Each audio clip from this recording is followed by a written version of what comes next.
Hi,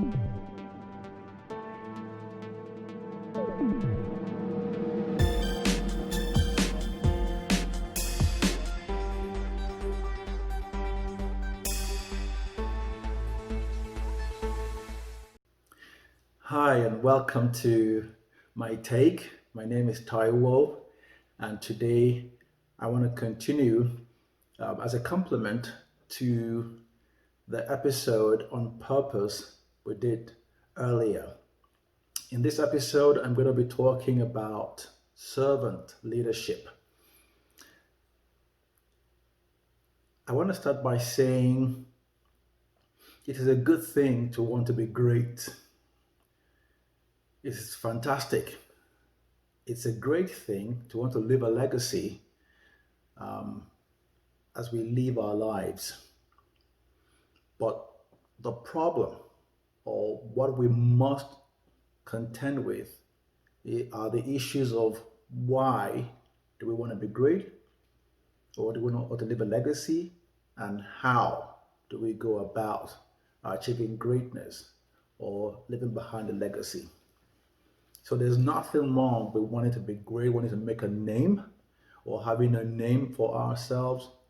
But the issue we must contend with is why and how we go about doing this.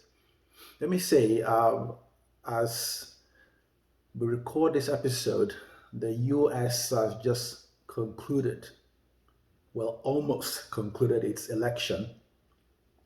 And the candidates for the position of president were very different for me, not just because of their party affiliations, but because of the character of the two people who are involved.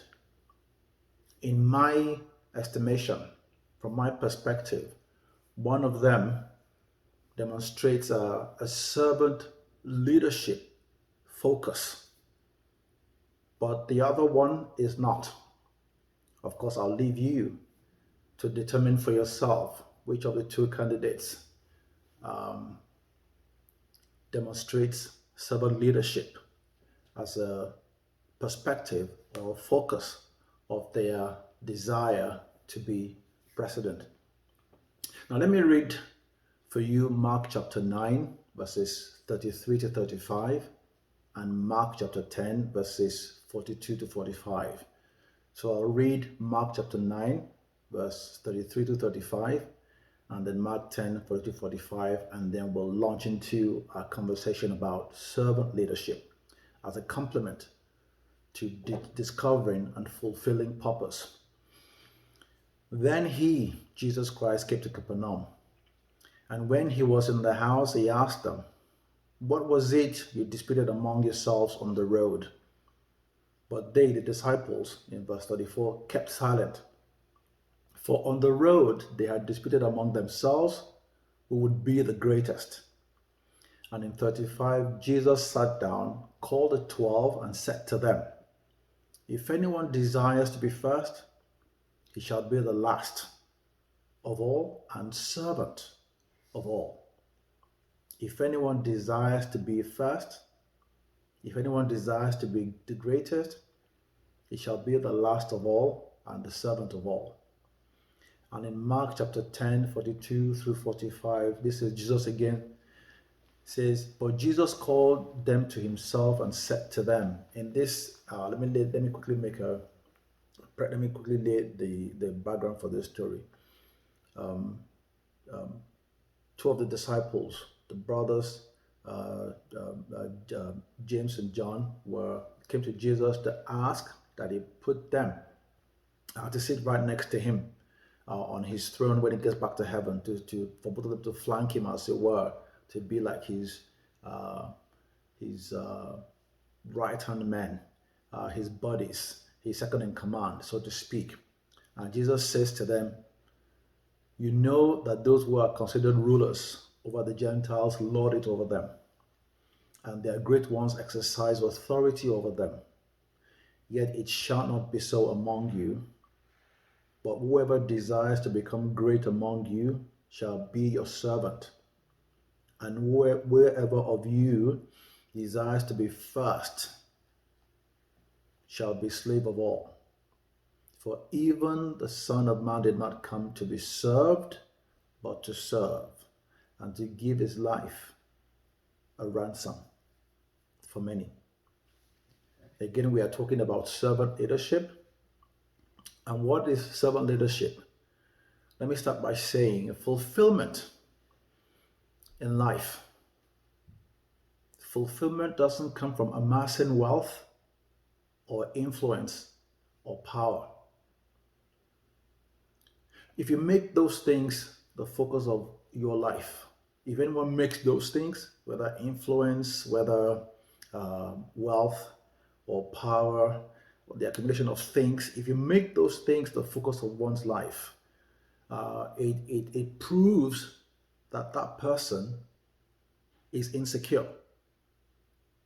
And so they feel a necessary complement to make them secure is either having so much power or having so much wealth or having influence, and or however they can purchase or buy influence. But unfortunately, that insecurity can never be cured by amassing those things. Okay, so the first point I want to say is that fulfillment does not come from amassing wealth or influence or power. Let me share a scripture with you that demonstrates this, and I will talk about this some more. This is taken from John chapter 13, verses 12 through 17. John chapter 13, verses 12 through 17. Again, this is Jesus. This is focused on Jesus. It says, so when he, Jesus Christ, had washed their feet, taking his garment and sat down again, he said to them, do you know what I have done for you, what I have done to you? You call me teacher and Lord, and you say, well, for so I am. So he's agreeing, he's affirming that he is teacher, he is Lord as they refer to him. And in 14 it says, if I then, your Lord and teacher, have washed your feet, you also ought to wash one another's feet.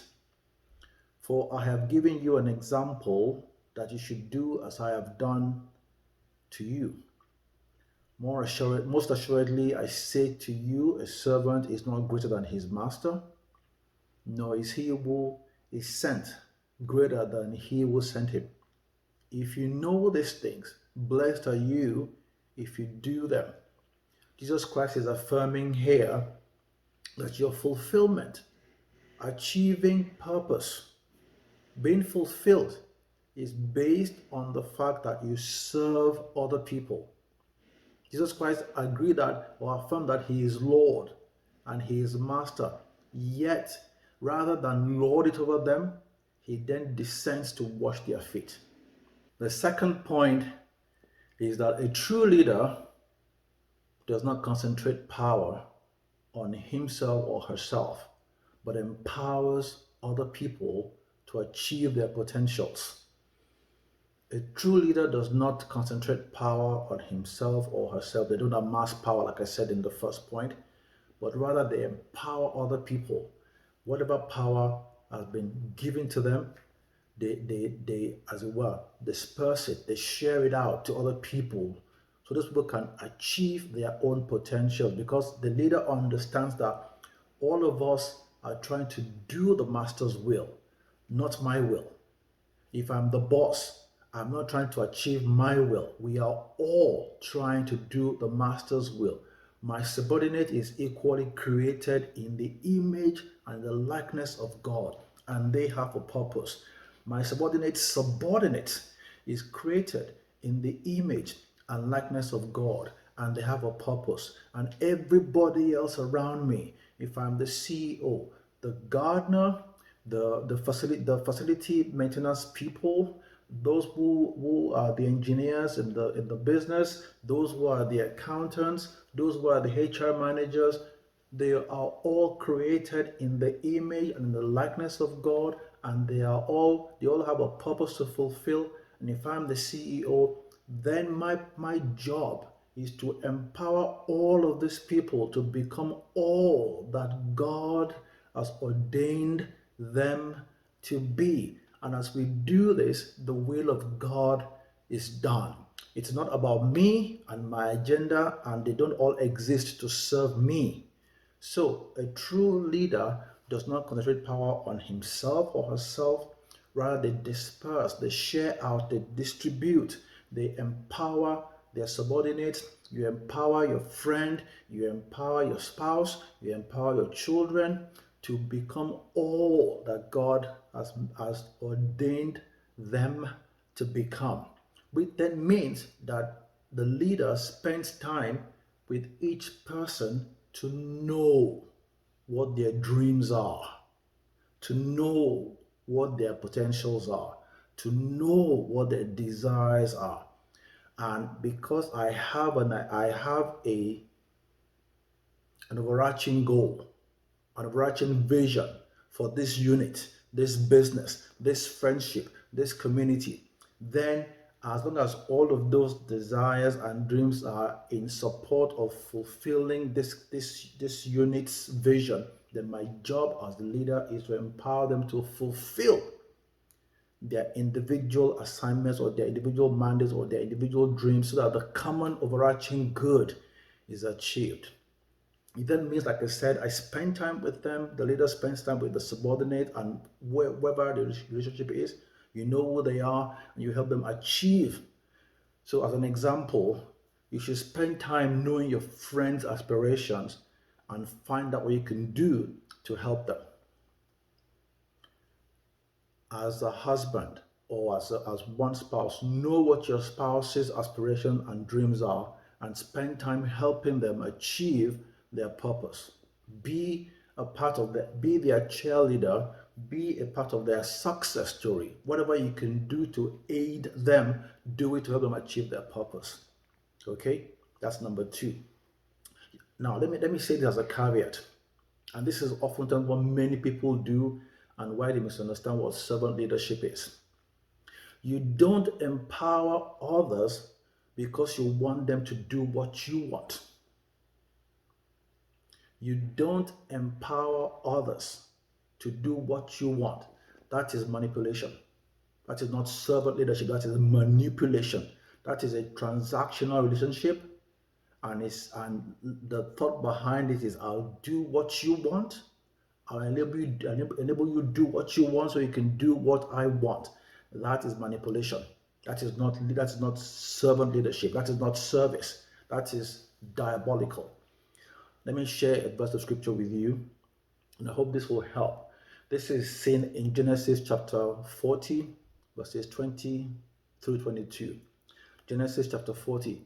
And many people have read this story, but you may not have understood why this happened to a man called Joseph. We all know the story of Joseph very well. Joseph is this poor Jewish kid as a teenager at 17 who was sold into slavery by his brothers, but God is with him. He gets to Potiphar's house. Potiphar's wife tries to have sex with him. He doesn't oblige her. He's thrown in jail. While he's in jail, he's doing the right things. He's progressing, and he has this encounter with two people who have dreams, a butler and a baker, and it interprets their dreams. Now watch this in Genesis chapter 40 verse 20. Now it came to pass on the third day, which was Pharaoh's birthday, that he made a feast for all his servants, and he lifted up the head of the chief butler and of the chief baker among his servants. Then he restored the chief butler to his butlership again, and he placed the cup in Pharaoh's hand. But he, that is Pharaoh, hanged the chief baker as Joseph had interpreted to them. Yet in verse 23, the chief butler did not remember Joseph, but forgot him. Let me go back again. On a fateful day, Joseph is up and about his business in jail, sees the baker and the butler. They both have dreams, but they are both unclear the interpretation of their dreams. And so Joseph sees that their countenance, they are saddened by the dreams they've had. Joseph asks each one of them, what's going on with you? They tell him they have a dream, And Joseph prays about it. And he says, "Oh, I think I have this gifting. I can tell you what your dreams mean." And he tells the baker, "Your dream is that, unfortunately, you're gonna die." He tells the butler, "Great dream, you're gonna get restored in 3 days, so to speak." And sure enough, well, he said you're gonna get restored in 3 days. And when you get restored, please do not forget me, because I was imprisoned in error. I'm this innocent kid. I don't belong here. Don't forget me. So as it were, he tells him the interpretation of his dream and says, "Don't forget me." Transactional. Here's what your dreams mean. You will get restored. Don't forget me. Now, the butler then, as Joseph had interpreted the dream, the butler is restored. And would you believe, the instant the butler is restored, he forgets about Joseph. And 2 years goes past before Pharaoh then has a dream. And he has a dream that he cannot interpret, and he's troubled by the dream. And as he starts talking to his wise men looking for interpretation of the dream, then the butler remembered, "Oh my God, there's a guy in prison named Joseph who interpreted my dream to me over 2 years ago. I'm so sorry, I failed him. Oh, let's go bring him out." So Joseph had to wait in prison for 2 years after he told the butler the meaning of his dream. But remember, Joseph said to the butler, "When you get to Pharaoh's palace, don't forget me." Many of us, and the problem why we fail at servant leadership, is we make it transactional. It's not meant to be transactional. It's meant to be a service. And very soon I'll explain to you the next point, what the reward is. So just come with me for a minute.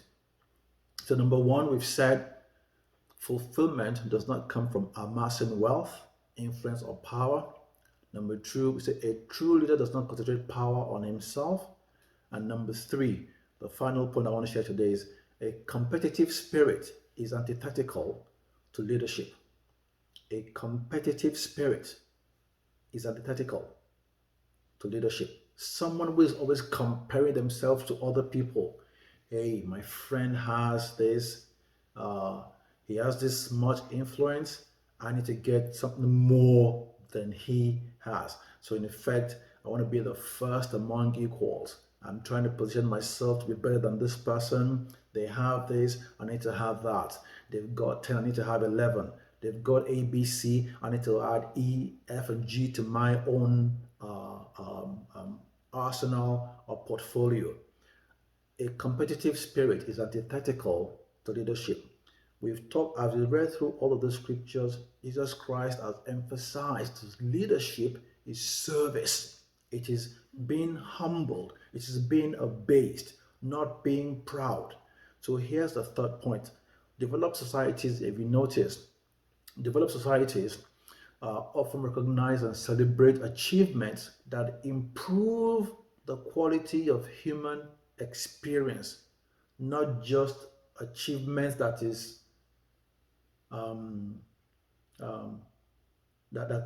just celebrates one person. Oh, I came first in class, so I got a PhD. So, but if your PhD becomes a tool that serves your community, then we celebrate that. But just celebrating the PhD for the sake of celebrating the PhD simply feeds one's ego, and no more than that. Okay, so let me say this to you. Implicit in that is a heart of service. When societies celebrate folks who achieve great things that influence or improve human experience, the people who achieve this notoriety, those people who make those great, um, let's say, who achieve those things, who create something, who innovate something, in their heart, or implicit in them is a heart of service. They are thinking, how can I improve my community? How can I better my people? How can I better society? That is why they are often celebrated. And so what you notice is the people often think collaboration, not competition. They often think collaboration. So we are good at this thing, somebody else is good at something else, or and then we both we both have the capacity to create, or to create something that serves society. So we think, oh, let's have a partnership. You bring your resource A, I bring my resource B, and we partner to achieve something that improves society or the human experience. People think now collaboration, not competition. Let me read something to you in Hebrews chapter 2.